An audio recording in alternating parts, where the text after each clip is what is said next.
Welcome to my show. A guest here. His name is Jimmy Moley. Mr. Jimmy, how are you doing, sir? I'm doing well today. Thank you for having me on. All right, sir. Thank you so much, Mr. Jimmy. Firstly, you are a sports physiatrist, if I'm correct. Can you please, sir, discuss more about yourself and how you are doing currently now, Mr. Jimmy? Yeah, absolutely. So, yes, my name is Dr. Jimmy Moley. I'm an adult and sports psychiatrist located in the Cleveland, Ohio area. So, I treat both adults and athletes for a variety of mental health conditions and really work on optimizing their mental health and performance in all areas of life. Thank you so much, Mr. Jimmy. And you said you used to treat a lot of artists. Have you tried to write any book in that angle, or are you planning to write any book in the coming future, Mr. Jimmy? Yeah, so actually, in medical school and residency, as part of my medical training, I was able to do a fair amount of research with athletes through the Ohio State Athletic Department and was able to publish a few different articles, particularly about head injury and concussions. So the impact that head injuries can have on, an athlete's performance, on an athlete's personality, and what are the more common risk factors that we see for both head injury and personality issues. All right, thank you so much, Mr. Jimmy. Firstly, I would like to dive to the point of sport physiatry. Athletes today they have to have a lot of precautions. Due to their health. They have a lot of energy. They drain a lot of energy when it comes to athletes. I would like to ask for those who don't understand what sport physiatry means and how do you think it's also differ from traditional one, Mr. Jimmy? Absolutely. So, sports psychiatry is a medical subspecialty. So, it is more or less a division of general psychiatry that focuses on the treatment and promotion of mental health in athletes. So, to give an example, a sports psychiatrist is a general physician, either an MD or a DO, who chooses after they go through medical school to specialize first in psychiatry and then once they complete their residency can do additional certification in sports psychiatry. So there's plenty of organizations that offer this. One of the more common and older organizations is the International Society for Sports Psychiatry. That's where I obtained my certification. And sports psychiatry in general really, addresses the mental health specifically of athletes. So not only common issues that athletes face, such as mood disorders, anxiety disorders, but also specific mental health challenges that athletes face. That also shows that that is also one type of, you know, area that doctor also do when it comes to athlete. There are many areas, but psychiatry is one of it. And there will also be common challenges faced by athletes today. A lot of challenges are happening when it comes to when, even sometimes they even get to the point of trauma. It's not easy when an athlete is trying his or her best to, perform well and it's not definitely working for him or her. It's also connected to a mental health issue. What do you think are some of the common mental health challenges faced by athletes today, Mr. Jimmy? That's a good question. I think it's kind of almost divided into two different categories. So the first category are, common mental health challenges that really the general population faces as well. So athletes are no different when it comes to, experiencing uh, conditions like depression, anxiety, ADHD, substance use, and eating disorders. And actually, in some of those cases, athletes may actually experience those conditions at a higher rate than the general population. So that's kind of one category, right, that we need to be aware of. And then the other category that I like to think of are kind of unique issues that athletes face. So this could be things like performance anxiety, response to injury and the recovery process, concerns about body image and weight management, particularly in certain sports where that is a high priority, such as wrestling, cheerleading, powerlifting, that sort of thing. And then towards the end of an athlete's career, thinking about retirement. So what does that look like as a transition to a different phase of life? So we kind of have those two categories, right? We have the initial kind of more common general mood anxiety disorders, but then we also have those unique issues that athletes face that oftentimes may be overlooked or may require more of a specialist perspective to address appropriately. Well, thank you so much for the insight, Mr. Jimmy. And I would like to also dive to the point of relationship. Having relationship with athletes, as a medical person, could be easier, and it could also it could be difficult as a psychiatrist, Mr. Jimmy. I would like to ask what role you think a psychiatrist play in fostering positive relationship within a team, Mr. Jimmy. No, it's a really good question, and I think a really important issue, right? So, the relationship between a sports psychiatrist and an athlete is very important, and it can be difficult to establish trust, right? So, within a team setting, there's a lot of different people, right? There's the coaches, there may be trainers, different members of the team, parents, especially in youth sports, right? So you have to be very mindful, I think, of all the different relationships that are happening at the same time. So I think the first and foremost is to establish trust with the athlete or patient that you're treating, right? So that's going to be the basis for everything that we do. So with that comes confidentiality, making sure that the player feels comfortable with that relationship, and really addressing all of their issues in a very holistic, respectful, and evidence-based manner. So once that is established, I think then hopefully that affects relationships on the team. But then there's also the role, I think, of the sports psychiatrist outside of the individual provider patient relationship, where they can provide education to the team, maybe in terms of educational lectures, kind of like, public service kind of announcements, presentations that really can hopefully reduce the stigma of mental illness and make it a topic that people feel comfortable talking with, both with their psychiatrist, but also with all of those different people that I mentioned. So, kind of making sure that everyone's on the same page, being respectful of those issues that may come up, and hopefully, as a result of that, really fostering positive relationships within a team. Thank you so much, Mr. Jimmy. And I also like to dive to the point of pressure.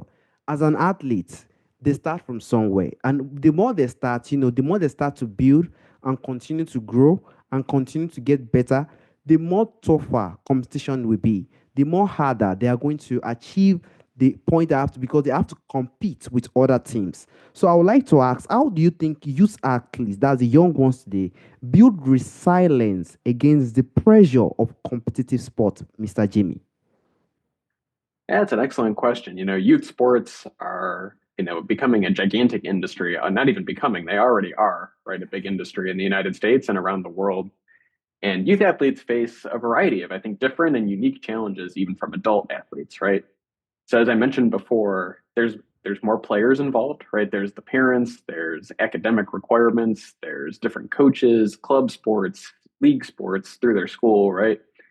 And I think, a growing trend too is this kind of demand for specialization, right? The idea that instead of, maybe playing a winter sport, a summer sport, and a fall sport, that maybe you just pick the one that you're most interested in or best at and really focus on that year round. So there's tremendous pressure, like you said. And I think the ones who are successful, right, the youth athletes, the reward oftentimes is just additional pressure, right? It's higher stakes. It's playing in more leagues, more times, more games. So I think we really need to be aware and I think do a better job of understanding the pressures faced by our young athletes, really emphasizing and keeping in mind the reason that we play sports and that we get involved in the first place, right? Which for many athletes is camaraderie, is being part of a team of learning life lessons that are transmitted through sport and relationships with sports. So um, I think really emphasizing that first and foremost, but then also learning to recognize issues, right, in youth sports and pick up maybe when athletes are beginning to suffer from burnout or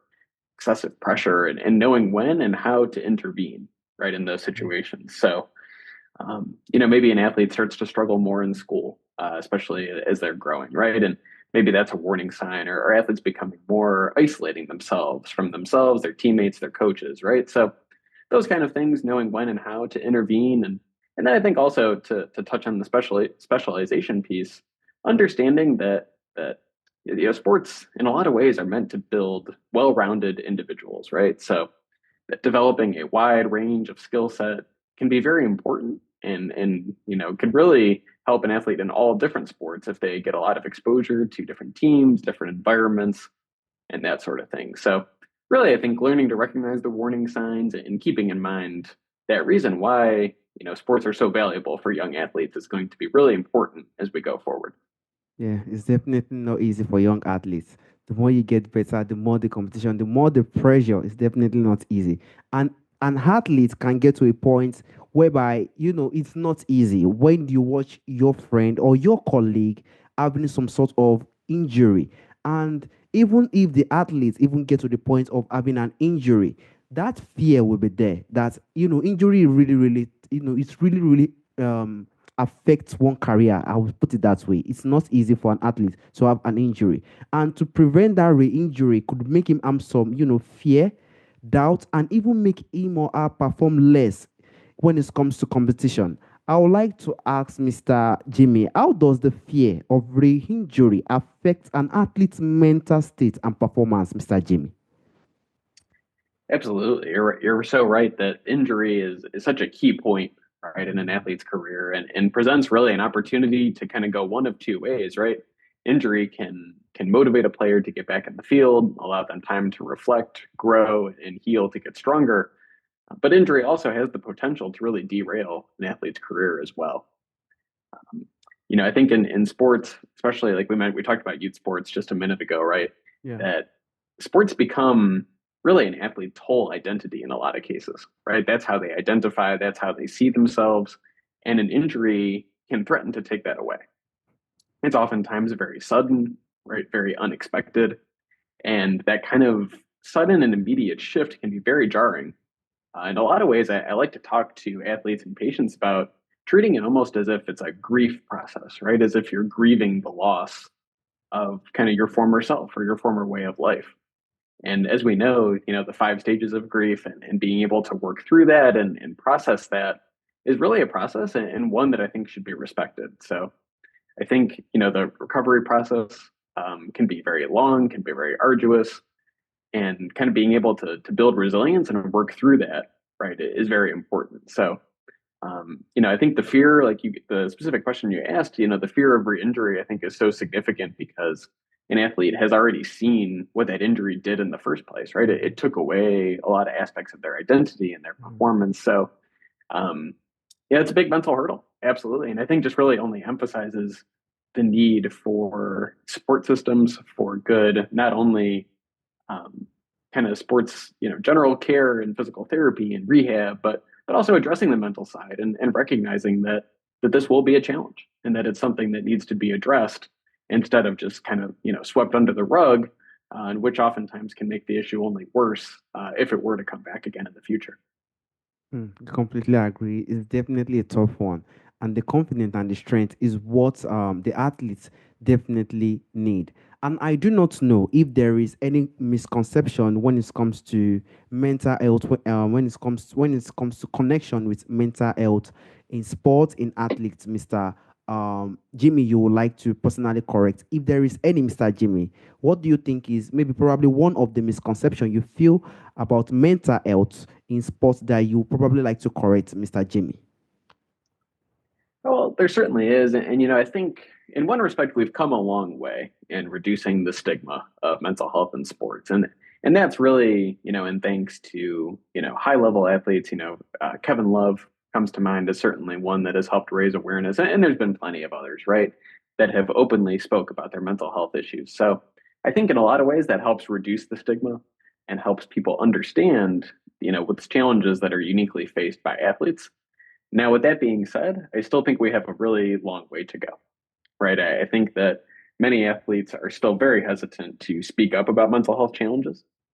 I think, issues, especially like depression and anxiety, are seen as forms of weakness instead of, mental illness or signs that someone may need extra help. So I think, if there's one thing I'd like to continue to work on and address, it's this whole idea of stigma about mental illness and how we address it, particularly in that sports arena. We see all the time, right, on TV. People talk about, well, so and so, it's just kind of got to their head, or somebody has the yips, right, or things like that, and that is probably reflective, right, of some kind of mental health condition. But I think the way the conversation often goes about that, it can be somewhat derogatory, right? It can be definitely stigmatizing.